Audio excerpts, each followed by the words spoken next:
So hello everyone. कल हमने आई से प्रारंभ होने वाली पारिभाषिक शब्दावलियाँ खत्म कर ली थी। मैं बता देता हूँ कि हम डॉक्टर राघव प्रकाश की जो व्यवहारिक सामान्य हिंदी है उसकी सीरीज आरंभ कर रहे हैं और ये उस सीरीज का 13वां लेक्चर होगा। 10-10 15-15 मिनट की वीडियोस है जिसके माध्यम से मैं पर डे एक वीडियो में एक शब्दावली कंप्लीट करता हूँ। आज हम जे से आरंभ होने वाली पारिभाषिक शब्दावलियाँ स्टार्ट करेंगे। तो बिना कुछ देरी किए पहले हम जो है कल के जो इम्पोर्टेंट जो आई वाले शब्दावली है उनको कर लेते हैं, क्योंकि मैंने बताया था कि ये शब्दावली बहुत ज़्यादा आती भी है और ये जो है एक्चुअल में कानूनी शब्दावली है। अब इसके बाद जितनी भी शब्दावली आएगी बहुत ज़्यादा कानूनी शब्दावली है, तो अब इनको अच्छे से जो है याद करने की ज़रूरत है। इसके अलावा ये जो शब्दावली है सिर्फ हिंदी में नहीं है, और जगह भी काम आएगी। आप पॉलिटी में पढ़ोगे तो आपको जो है लगभग 10 जगह ये शब्द मिलेंगे जो हम इसमें पढ़ने जा रहे हैं। अभी लगभग 10 जगह शब्द मिलेंगे। एक बार यदि आप कॉन्सेप्ट क्लियर हो जाएगा तो आपके लिए पॉलिटी पढ़ना भी आसान हो जाएगा। तो ये जो कानूनी पारिभाषिक शब्दावली है बहुत ज़्यादा इंपॉर्टेंट है। हिंदी के लिहाज से तो इंपॉर्टेंट है ही, इसके अलावा जो है सामान्य पॉलिटी के हिसाब से और जनरल एक अवेयरनेस के हिसाब से बहुत ज़्यादा इंपॉर्टेंट है। ठीक है, पहले हम कुछ कल वाली पारिभाषिक शब्दावलियाँ देख लेते हैं जो अच्छी थी और जो कानूनी शब्दावली थी। तो एक तो हमने ये पढ़ा था आइटिनरी। ठीक है, आइटिनरी का हमने ट्रिक भी बताई थी कि इतनी नाम की लड़की है वो यात्रा कर रही है, तो उसकी यात्रा का पूरा कार्यक्रम है। ठीक है, इट विल बी कंस्ट्रूड, मतलब ये समझा जाएगा, इसका अर्थ यह समझा जाएगा, कंस्ट्रूड। ठीक है, एक ये था। इसके अलावा इप्सो फैक्टो था, ये बहुत इंपॉर्टेंट था, मैंने बताया था ये आ भी चुका है और बिल्कुल दोबारा आ सकता है। ठीक है, और ऐसे ही ट्रेंड है, यदि राजस्थान एसआई की हम बात करें या फिर राजस्थान आईएन की हम बात करें तो इसी प्रकार का ट्रेंड है वो, कि पहले पूछे गए क्वेश्चन जिसमें बढ़िया शब्दावली है दोबारा आती है। जैसे मैं बताऊंगा कि एक शब्दावली है जो आरएस में 2 बार आ चुकी थी, फिर 2018 के पीएसआई में फिर से पूछ ली। तो इप्सो फैक्टो का मतलब क्या है? यथा तथ्यत है, कि जिस प्रकार का तथ्य है उसको उसी प्रकार से प्रेजेंट करना। ठीक है, इसके अलावा और कौन सा इंपॉर्टेंट था? इंस्टिगेट, ये इंपॉर्टेंट था, उकसाना, कि अब मैंने ट्रिक कैसे बताई थी कि इन्वेस्टिगेशन इस प्रकार से करते हैं लोग कि बंदा इंस्टिगेट हो जाए और सच्चाई उगल दे। ठीक है, इंटरेलिया, इसको भी हमने बहुत अच्छे से लगभग काफ़ी टाइम देके समझा था। इंटरेलिया का अर्थ क्या होता है आप पिछले वाले वीडियो में जाकर देख सकते हो, बहुत इंपॉर्टेंट शब्दावली है, कानूनी रूप से बहुत ज़्यादा जो है ये शब्दावली पूछी जा सकती है। ठीक है, इनकॉग्निटो वगैरह ये हमने देख लिए थे। आई थिंक यही पारिभाषिक शब्दावली इंपॉर्टेंट है। इसके अलावा आप इनको दोबारा मैं बता देता हूँ, ये कुछ 4 शब्दावली है, इनको बिल्कुल आपको ध्यान से देखना है। इनकम्बेंट मतलब पदस्थ, जैसे अभी का जो गवर्नर है वो क्या है? इनकम्बेंट गवर्नर है। ठीक है, इप्सो फैक्टो यथातथ्य होता है, डी फैक्टो होता है वास्तविक, और एक्स ऑफिशियो होता है पदेन। जैसे उदाहरण के लिए हमारा जो उपराष्ट्रपति होता है वो ex officio chairman of the Rajya Sabha होता है। ठीक है, तो ठीक है, चलो आई से वाली रिवीजन कर लिए और आप खुद भी रिवीजन कर लीजिएगा, इनको बहुत इंपॉर्टेंट शब्दावली है। अब आज हम जो है जे से आरंभ होने वाली पारिभाषिक शब्दावलियाँ स्टार्ट करते हैं। एक्चुअली जे वाली कल भी हमने कुछ देखी थी। जैसे जॉब वर्क है, जॉब वर्क का होता है ठेके का काम या फुटकल काम। ये छुटफुट का काम जो होता है, फुटकर काम होता है, उसको जॉब वर्क बोलते हैं। ज्वाइन करना, कार्यभार संभालना। ज्वाइनिंग रिपोर्ट मतलब कि कार्य ग्रहण प्रतिवेदन। जॉइंट होता है संयुक्त। रेजोल्यूशन का मतलब होता है संकल्प। तो अब इसको मैं यहीं पर एक पॉलिटिकल टर्मिनोलॉजी है वो बता देता हूँ। इमोशन होता है, जैसे जो संसद में कोई कार्यवाही होती है तो कार्यवाही के दौरान दो तरह की चीज़ें होती है, एक होता है मोशन और एक होता है रेजोल्यूशन। अब इसमें मोस्टली लोगों को अंतर नहीं होता, और जो हम बेसिक अंतर पता नहीं होता, और जो बेसिक क्लास लेते हैं वहाँ भी लोग जो है इनमें कन्फ्यूज होते हैं। ये है रेजोल्यूशन, एक है मोशन। ठीक है, इनमें डिफरेंस। ठीक है, तो ये बहुत इंपॉर्टेंट चीज़ है, इन दोनों में डिफरेंस क्या है? तो एक्चुअली में होता क्या है कि जो मोशन है और रेजोल्यूशन है, तो इसको मैं एक वेन डायग्राम के माध्यम से यदि आपको बताऊं तो ये जो ऊपर वाला है ये आपका हो जाएगा मोशन, और ये आपका हो जाएगा रेजोल्यूशन। ठीक है, ये हो गया आपका प्रस्ताव और ये हो गया आपका संकल्प। मतलब कि एक तरह से रेजोल्यूशन भी आपके मोशन ही है, मतलब संकल्प भी आपके प्रस्ताव ही है, लेकिन ये बहुत इंपॉर्टेंट है। मतलब वो ऐसे मोशन जिनको हम बिल्कुल भी जो है अवहेलना नहीं कर सकते संसद में, मतलब उन पे चर्चा होगी ही होगी, उन पे निर्णय लिया ही लिया जाएगा, वो होते हैं रेजोल्यूशन। तो इंपॉर्टेंट प्रस्ताव को क्या बोलते हैं? रेजोल्यूशन। इंपॉर्टेंट मोशन को क्या बोलते हैं? रेजोल्यूशन। ठीक है, तो एक रीजनिंग सेंस में क्या बन गया ये कि भाई हर हर जो संकल्प है वो प्रस्ताव है, लेकिन हर प्रस्ताव संकल्प नहीं है। बहुत इंपॉर्टेंट शब्दावली है, आप बिल्कुल इसको ध्यान से देखिएगा। जॉब, कार्य या नौकरी होता है। जर्नल, जर्नल ये हम पढ़ते भी है, हमारे जब आरएस में अकाउंटिंग सब्जेक्ट आती है तो हम जनरल पढ़ते हैं, लेजर पढ़ते हैं। ठीक है, तो जनरल का मतलब होता है दैनिक, कि दैनिक का जो भी खर्चा आया वो अपन ने जर्नल में डाल दिया। तो जर्नल में एक्चुअली कैसी प्रविष्टियाँ होती है, जो एंट्रीज होती है जर्नल में, वो किस प्रकार की एंट्री होती है कि दिन में जो भी एंट्री है हमने सब उसमें डाल दी, चाहे वो किसी भी मत से संबंधित हो, चाहे वो वस्तु से संबंधित हो, सेवा से संबंधित हो, वो किसी भी चीज़ से संबंधित, खाने पीने से संबंधित हो, वो एक साथ डाल दी हमने। तो एक दिन का एक जगह विवरण तो दैनिक ही होता है। वहीं लेजर में क्या होता है? लेजर में मदवार होती है कि भाई हमने देख लिया कि भोजन का एक लेजर बना दिया। जर्नल बनता है डेट के हिसाब से कि भाई मैंने आज का जर्नल बना दिया, तो आज के जर्नल में आज का भोजन भी जोड़ दिया मैंने, आज का परिवहन भी जोड़ दिया, आज की सारी चीज़ जोड़ दी। लेज़र में क्या होता है कि स्पेसिफिक कि भाई भोजन का पूरे महीने में मैंने क्या क्या किया, तो भोजन हेडिंग लिखी कि इस दिन मैंने ये खाया, इस दिन मैंने ये खाया, इस दिन ये खाया। तो मद बार जो होता है वो लेज़र होता है, और जो डेट वाइज होता है वो जर्नल होता है दैनिकी। तो इसलिए दैनिकी बोलते हैं कि प्रतिदिन का हिसाब। जुडिशियल न्यायिक होता है, जुडिशियल इंक्वायरी न्यायिक जांच होती है। ट्रिब्यूनल प्राधिकरण होता है, ये हम पढ़ते भी है, सेट कैट अपने पढ़ते हैं कि स्टेट वाले ट्राइब्यूनल पढ़ते हैं, ठीक है, सेंट्रल ट्राइब्यूनल पढ़ते हैं हम, ठीक है। नाउ जूनियर कनिष्ठ ये सबको पता है, जूनियर इंजीनियर होते हैं, कनिष्ठ अभियंता होते हैं, ठीक है। जुरिस्डिक्शन, जुरिस्डिक्शन मतलब होता है अधिकार क्षेत्र। जैसे अब हम एक शब्दावली पढ़ते हैं कि भाई हाई कोर्ट का जुरिस्डिक्शन क्या है और सुप्रीम कोर्ट का जुरिस्डिक्शन क्या है। तो जो हाई कोर्ट होता है उनका जुरिस्डिक्शन क्या है, अपना ही क्षेत्र, मतलब अपना राज्य, या इसके अलावा उसके राज्य के जो भी नागरिक कहीं और जगह जाके कुछ भी कांड करते हैं तो वो उसका जुरिस्डिक्शन होता है। सुप्रीम कोर्ट का क्या है, पूरा इंडिया जुरिस्डिक्शन है, इसके अलावा भारत के नागरिक यदि बाहर जाके कोई कांड करेंगे तो वो उनका जुरिस्डिक्शन हो जाएगा, ठीक है। तो एक अधिकार क्षेत्र या फिर न्यायिक क्षेत्र होता है जुरिस्डिक्शन, ठीक है। जस्ट, अब ये जस्ट एक तो जस्ट भी होता है कि भाई जस्ट एकदम सटीक, ठीक है, जस्ट बोलते हैं ना एकदम सटीक। उसके अलावा जस्ट का न्यायपूर्ण या उचित या ठीक भी होता है। जैसे आपने पढ़ा होगा कि कोई चीज़ को बोलते हैं हम कि जस्ट सूटेबल, कि न्यायपूर्वक वो चीज़ सूटेबल है किसी चीज़ के लिए, ठीक है। तो जस्ट यहीं से जो है जस्टिफाई बना है, जस्टिफाई टू, मतलब किसी चीज़ को न्याय, जैसे हम बोलते हैं ना कि भाई कि मैं इस चीज़ को जस्टिफाई कर रहा हूँ। मान लो मैं जस्टिफाई करने लगूँ, मैं बोलता हूँ कि यार मेरा पढ़ाया हुआ सबको याद रहता है, तो मैं क्या कर रहा हूँ, मेरी इसको क्या कर रहा हूँ, जस्टिफाई करता हूँ, मेरी पढ़ाई को जस्टिफाई कर रहा हूँ। जस्टिफाई मतलब मैं न्यायोचित ठहरा रहा हूँ उसे, कि भाई मैं उसको एकदम वकालत कर रहा हूँ उसकी, ठीक है। तो न्यायोचित ठहराना, तो जस्टिफाई करना, वहीं से जस्ट आता है। जस्ट का मतलब होता है न्याय, ठीक है। जुवेनाइल, जुवेनाइल किशोर को बोलते हैं। जैसे आपने जुवेनाइल जस्टिस सुना होगा, एक शायद सीरियल भी था, आई डोंट रिमेंबर, बट एक जो है एक सीरीज आई थी एक बार जुवेनाइल जस्टिस करके। तो जुवेनाइल मतलब किशोर। इसके अलावा जुवेनाइल जो है रूल्स भी है अपने यहाँ पे, जैसे एक बाल शोषण अधिनियम है, जो बाल मजदूरी अधिनियम है, वहाँ पे जुवेनाइल रूल्स अलग से आए थे कि भाई 16 साल से ऊपर का बच्चा है वो भी जुवेनाइल होता है, 16 से 18 के बीच में, तो उस पर नॉर्मल काम तो करवा सकते हैं लेकिन उस पर हानिकारक कार्य नहीं करवा सकते, ठीक है। तो वो जुवेनाइल ऑफेंडर, जुवेनाइल ऑफेंडर का तो पढ़ ही लिया था, अपराधी होता है। कीप इन अबेयंस, अबेयंस तो कितनी बार पढ़ लिया, आई थिंक तीसरी बार आया है ये, आज स्थगित करना, ठीक है। लेबर रिलेशन, रिलेशन मतलब संपर्क होता है, श्रम संपर्क। लैंडमार्क, लैंडमार्क होता है कि भू चिन्ह या सीमा चिन्ह, ठीक है। जैसे कोई पटवारी जाता है, पटवारी किसी भूमि का जो है लेखा जोखा करना चाहता है, तो वो पहला काम क्या करता है, या फिर उनके जो ऑफिशियल डॉक्यूमेंट्स होते हैं, उनके जो लैंड के डॉक्यूमेंट्स होते हैं, उनमें भी ये चीज़ लिखी होती है, जिनको पट्टा बोलते हैं, उनमें भी ये चीज़ लिखी होती है कि भाई ये भू चिन्ह है। तो आपका जब भी पट्टा बनाते हैं वो, या फिर कुछ भी सूची बनाते हैं, तो उन सूची में जो है सीमा चिन्ह लिखे होते हैं, जिनको लैंडमार्क बोलते हैं, कि भाई ये फलाना ट्री है तो ये ट्री लैंडमार्क है, यहाँ से मैं सारी चीज़ें मापूंगा, इसके रेफरेंस में मैं सारी चीज़ें नापूंगा, ठीक है।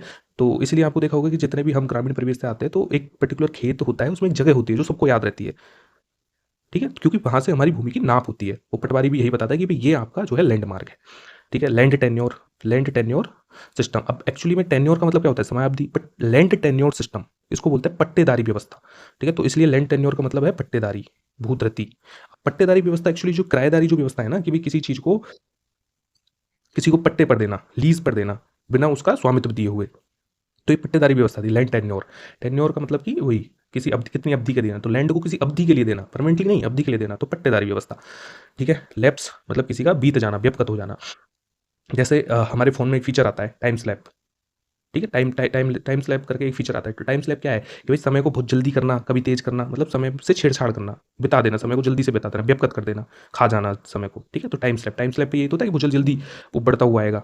वो आप कभी कैमरे को खोल के देखना तो उसमें टाइम स्लैप जो वीडियो बनती है उसी प्रकार से बनती है। उसमें टाइम टाइम टाइम का क्या कहता है, बीत जाता है जल्दी से, व्यपगत हो जाता है, खा जाता है टाइम को, तो टाइम स्लैप।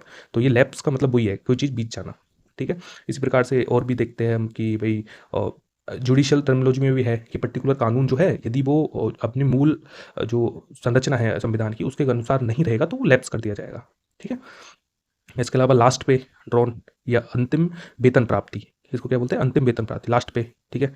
सर्टिफिकेट प्रमाण पत्र होता है। Lawful, lawless, layout. नाउ ध्यान रखना, लेआउट क्या होता है, कोई खाका या अभिविन्यास होता है, ठीक है। ये एक्चुअली मेरे हिसाब से अभिविन्यास होना चाहिए था, इसलिए मैंने लिखा भी है कि अभिन्यास का दूसरा अर्थ होता है एक्चुअली, इसका अर्थ होना चाहिए अभिविन्यास, ठीक है। लेआउट, खाका। तो वैसे लेआउट हमको पता ही है, जैसे कंप्यूटर चलाते हैं तो हम बोलते हैं इसका लेआउट क्या है, पर्टिकुलर लेआउट क्या है, लेआउट चेंज कर दिया। जैसे फ़ोन में भी आता है, फ़ोन में क्या होता है कि लेआउट, चेंज योर लेआउट करके, तो उसमें बहुत सारे जो ऑप्शन है वो चेंज कर दो, तो मतलब खाका क्या है आपका जो सामने वाला वो। लीज अभी पढ़ा था हमने, पट्टा होता है। लीज डीड, डीड का भी ये शायद तीसरी बार आया। बिलेख, डीड का अर्थ होता है बिलेख। वैसे सामान्य अर्थ में डीड का मतलब होता है काम के सेंस में होता है, कोई भी डीड काम के सेंस में आता है, लेकिन यहाँ पे जो कानूनी शब्दावली में डीड को बिलेख से जानते हैं, तो बिल्कुल याद कर लीजिए इसको, बिलेख होता है डीड का मतलब, ठीक है। तो लीज का तो पता ही है, पट्टे पर, ठीक है। लीज होल्ड मतलब पट्टे पर लेना। लीव अर्नड, अर्नड लीव बोलते हैं, मतलब कि अर्जित छुट्टियाँ होती है, ठीक है। मैटरनिटी लीव, प्रसूति जो माताओं बहनों को मिलती है वो होती है मैटरनिटी लीव, ठीक है। मेडिकल लीव, मेडिकल चिकित्सक की छुट्टी होती है। लीव नॉट ड्यू, मतलब कोई छुट्टी शेष नहीं है, तो लीव नॉट ड्यू। ड्यू का भी इससे पहले अर्थ आया था, ड्यू का भी आपको ध्यान रखना है। ड्यू का कौन सा है? प्राप्य, देय और नियत, ये 3 शब्द ड्यू के लिए, प्राप्य, देय और नियत। ये मैंने शायद कहीं लिखा हो, ये रहा, प्राप्य, देय और नियत, ठीक है। तो इसको ध्यान रखना है आपको कि ड्यू का मतलब क्या होता है, प्राप्य, देय और नियत होता है, ठीक है। इसके बाद में रिस्ट्रिक्शन हो गया कम्यूटेड। अब ध्यान रखना, लीव कम्यूटेड। अब एक्चुअली जो आप यदि सरकारी महकमे में कभी जाओगे या फिर आप सरकारी महकमे से जुड़े हो, सरकारी अधिकार से जुड़े हो, अधिकारी हो आप, सरकारी अधिकारी या किसी को जानते हो, तो आप ये ध्यान रखना, एक कम्यूटेड लीव होती है। कम्यूटेड लीव मतलब होता है कि भाई आपकी कोई लीव है, यदि वो लीव उसके साथ नहीं जुड़ी तो किसी दूसरे रूप में चेंज हो जाएगी, ठीक है। तो वो होती है आपकी कम्यूटेड लीव, कि यदि आपकी लीव उस रूप में नहीं रही तो दूसरे रूप में चेंज हो जाएगी। जैसे एक होती है आपकी अर्नड लीव या कैजुअल लीव। तो जो अर्नड लीव होती है, यदि उसको आप यूज नहीं करोगे तो कुछ समय बाद क्या हो जाएगी, वो आपको पेड लीव हो जाएगी। तो इस तरह से कोई जो कम्यूटेड मतलब परिवर्तन, कम्यूटेड, ठीक है। अब कम्यूटेड, ये पहले भी शब्द आया हुआ है कम्यूटेड का मतलब। कम्यूटेड का मतलब होता है परिणत। परिणत मतलब किसी चीज़ में परिवर्तित होकर उसका अंतिम परिणाम क्या है, वो आपका परिणत लीव होता है, ठीक है। एक कम्यूटेशन शब्द भी आया था, कम्यूटेशन। ये सी वाली पारिभाषिक शब्दावली जब हम पढ़ रहे थे तो वहाँ एक शब्द आया था कम्यूटेशन। और कम्यूटेशन का मतलब क्या होता है?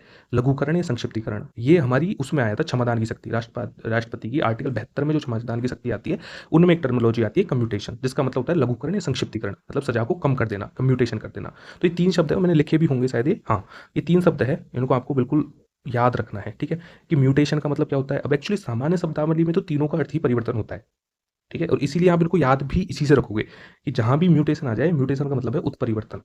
वैज्ञानिक भाषा में म्यूटेशन का मतलब होता है परिवर्तन, लेकिन कानूनी शब्दावली में थोड़ा थोड़ा अंतर है उसी से संबंधित, परिवर्तन से संबंधित ही है, लेकिन थोड़ा थोड़ा इनमें अंतर आता है। जैसे म्यूटेशन मतलब नाम में परिवर्तन, तो ये नामांतरण हो गया। कम्यूटेड मतलब परिणत, मतलब परिवर्तन। कम्यूटेड मतलब ओवरऑल परिणत होना, परिवर्तन के बाद जो परिणाम आएगा वो। कम्यूटेशन मतलब लघुकरण है, संक्षिप्तीकरण, मतलब ये भी तो परिवर्तन है। सजा में परिवर्तन, लघुकरण सजा की अवधि में परिवर्तन, संक्षिप्तीकरण, ठीक है। तो ये तीनों शब्दावली को आपको ध्यान रखना है, बहुत ज़्यादा इंपॉर्टेंट है ये, ठीक है। Preparatory leave, preparatory to retirement. अब देखो, जो जब 60 साल की उम्र में किसी सरकारी अधिकारी का रिटायरमेंट होता है तो उससे पहले लगभग 180 दिन पहले, मतलब लगभग आधा साल पहले, 6 महीने पहले जो है उनको प्रिपेटरी जो है लीव दी जा सकती है, सेवानिवृत्ति पूर्व का अवकाश, जिसको प्रिपेटरी बोलते हैं। तो वैसे ध्यान रखो भाई, वो बंदा कोई प्रिपरेशन के रिटायरमेंट कर रहा है तो उसको प्रिपेटरी लीव दे दी हमने, ठीक है। तो वो है ये सेवानिवृत्ति लीव या प्रिपेटरी लीव, ठीक है। ऐसे ध्यान रखना, 180 दिन पहले ये जो है ये लीव दी जाती है। उसकी बहुत सारी लीव होती है, उनको जोड़ जाड़ के जो है ये लीव ग्रांट कर दी जाती है उससे। लीगल वैध होता है, लीगल क्लेम विधिक दावा होता है हमारा, ठीक है। Legal force, notice, protection, legislation विधायक का होती है, लेजिस्लेचर विधानमंडल होता है। Length of service, letter book, letter मतलब पत्र, बुक मतलब पुस्तिका, तो पत्र पुस्तिका। लेटर एक्सचेंज विनिमय पत्र होता है। इंडेमनिटी, सो इंडेमनिटी ये पहले भी हमने पढ़ा था, आई वाली जो शब्दावली जब पढ़ी थी तो हमने इंडेमनिटी पढ़ा था। इंडेमनिटी का मतलब होता है क्षतिपूर्ति पत्र, सॉरी क्षतिपूर्ति होता है इंडेमनिटी। इंडेमनिटी क्या होता है? क्षतिपूर्ति होता है, ठीक है। इससे पहले हमने एक शब्द था इनकम्बेंट। इनकम्बेंट मतलब पदस्थ, जो अभी हमने रिवाइज भी किया था थोड़ी देर पहले, ठीक है। तो ये एल वाली पारिभाषिक शब्दावली है। इसके बाद में आता है लेटर इंटेंट। इंटेंट और इंडेंट। इंटेंट मतलब क्या होता है? आशय, ठीक है। एक हम बोलते हैं कि भाई आपका इंटेंशन क्या है, मतलब आपका आशय क्या है, आपका इरादा क्या है, तो वही है लेटर इंटेंट, मतलब आशय पत्र, इरादा पत्र। तो इंटेंशन मतलब इरादा, इंटेंट आशय, इरादा कुछ भी बोल सकते हो। लाइबिलिटी सबको पता है, देयता होती है, दायित्व होता है, ठीक है। इसके बाद में है लिएशॉन, ठीक है। लिएशॉन का मतलब एक्चुअली क्या होता है कि ऑफिशियल जब कोई संपर्क में रहता है, ऑफिशियल जो रिलेशन होता है वो लिएशॉन का अर्थ होता है। मेडिकल टर्मिनोलॉजी में भी इसका एक अर्थ है, मेडिकल टर्मिनोलॉजी इसका अर्थ होता है जब कोई यौन संबंध बनाता है, जो दो लोगों के बीच में यौन संबंध होता है उसको लिएशॉन बोलते हैं, उस प्रक्रिया को लिएशॉन बोलते हैं। लेकिन जो लीगल अर्थ है उसमें ऑफिशियल रिलेशन, तो दोनों ही सेंस में इसका जो अर्थ है गुप्त रिलेशन को बोलते हैं, क्योंकि ऑफिशियल रिलेशन भी गुप्त रहते हैं, यौन संबंध भी मोस्टली गुप्त रखे जाते हैं। तो इसीलिए लिएशॉन का अर्थ जो है गुप्त संपर्क से ले सकते हो आप। इसका एक एक यदि शब्द में बताऊं तो गुप्त संपर्क या गुप्त संबंध, ऑफिशियल रिलेशन, ठीक है। लाइसेंस सबको पता है, लाइसेंस होता है, लेकिन इसकी अनुज्ञप्ति आपको ध्यान रखनी है कि लाइसेंस का क्या होता है? अनुज्ञप्ति, ये शब्द बिल्कुल ध्यान रखना है आपको, ठीक है। लियन, ठीक है। लियन एक्चुअली क्या होता है कि लियन का मतलब जो होता है वो होता है कि भाई जैसे मतलब पुनर्ग्रहण का अधिकार, किसी चीज को पुनर्ग्रहण का अधिकार, दोबारा लेने का अधिकार। जैसे मान लो मैं बताता हूं आपको कि किसी ने किसी को लोन दिया, कोलेटरल दिया, तो वो कोलेटरल को दोबारा लेने का जो अधिकार है ना, वो आपका लियन होएगा। इसका मैंने नीचे कहीं लिख भी रखा है शायद, ये रहा, देखो। होता क्या है, लोन के लिए दिए गए कोलेटरल को जब्त करने का यूज करने का अधिकार। ठीक है, सो लियन का अर्थ क्या होता है कि भाई कोई लोन दिया, लियन का मतलब होता है कोई लोन दिया, किस चीज़ के लिए लोन दिया। तो जो लोन के लिए जो हम कोलेटरल तो देंगे कुछ कि भाई मेरा ये पर्टिकुलर ज़मीन है, इसके एवज में मुझे लोन दे दो। ठीक है, तो वो कोलेटरल के रूप में अपन ने वो ज़मीन दे दी। तो वो जो कोलेटरल दिया है उसको पुनर्ग्रहण का अधिकार तो अपने पास ही है। भाई जैसे ही हमने लोन का रिपे किया तो उसको हम क्या कर लेंगे, पुनर्ग्रहण कर लेंगे, दोबारा प्राप्त कर लेंगे। तो लियन अधिकार है। तो लियन का मतलब लोन से आप समझ लेना कि भाई लोन में क्या देते हैं, कोलेटरल, तो पुनर्ग्रहण का अधिकार, वो कोलेटरल को पुनर्ग्रहण का अधिकार होता है। ठीक है, लिमिटेड कंसर्न, सीमित दायित्व होता है। ठीक है, लिक्विडेशन, परिसमापन, ये एक बहुत बढ़िया जो है इमेज मिली थी, ये देखो। तो मतलब लिक्विडेशन का मतलब परिसमापन, कोई कंपनी है उसका लिक्विडेशन कर देना, कोई बिजनेस है उसका लिक्विडेशन मतलब समाप्त कर देना। तो ये बहुत बढ़िया से मुझे एक डायग्राम मिला था, तो मैं सोचा आपको डाल देता हूँ ताकि आपकी इमेज बने दिमाग में कि किस प्रकार से कोई बिल्डिंग है, एक बिजनेस है, वो लिक्विफाई होकर पिघल के समाप्त हो रहा है। तो लिक्विडेशन मतलब किसी चीज़ का परिसमापन करना। ठीक है, लिटिगेशन, मुकदमेबाजी। ठीक है, लिटिगेशन और पिटीशन में आपको अंतर ध्यान रखना है। पिटीशन होती है याचिका, लिटिगेशन होती है कोई भी मुकदमेबाजी। ठीक है, लाइवलीहुड, अब लाइवलीहुड का अपने कॉलिंग में पढ़ा था, उसी से शब्द वाले पढ़े। कॉलिंग का मतलब ही आजीविका होता है, करियर का मतलब भी आजीविका या वृत्ति होता है। ठीक है, लॉकआउट मतलब कि तालाबंदी कर देना। लोकस स्टैंडी वैध स्थिति होती है। अब लोकस स्टैंडी एक्चुअली बहुत बढ़िया शब्द है। मैं चाहता हूँ इसको जो है अगले लेक्चर में, क्योंकि एल वाली लगभग समाप्त हो चुकी है, लेकिन फिर एम वाली हम स्टार्ट करेंगे। मैं चाहता हूँ कि अब थोड़ा ज़्यादा टाइम हो गया है इस लेक्चर को, बहुत समय का वीडियो हो चुका है, मैं नहीं चाहता इतना समय का वीडियो हो। आप इससे पहले के जितने भी जो पारिभाषिक शब्दावली है उनको याद कीजिए, फिर अगले जो वीडियो बनाऊंगा मैं उसमें लोकस स्टैंडी से स्टार्ट करें, क्योंकि बहुत इंपॉर्टेंट शब्दावली है, इसके आने के चांस भी बहुत ज़्यादा है और पॉलिटी वगैरह में पूछने के इसके चांस भी बहुत ज़्यादा है। तो अगले जो वीडियो स्टार्ट होगा वो लोकस स्टैंडी से स्टार्ट होगा, मैं अच्छे से इसको आपको समझाऊंगा, लगभग 3-4 मिनट में इसको मैं समझाऊंगा। ठीक है, फिर मिलते हैं अगले वीडियो में। Thank you.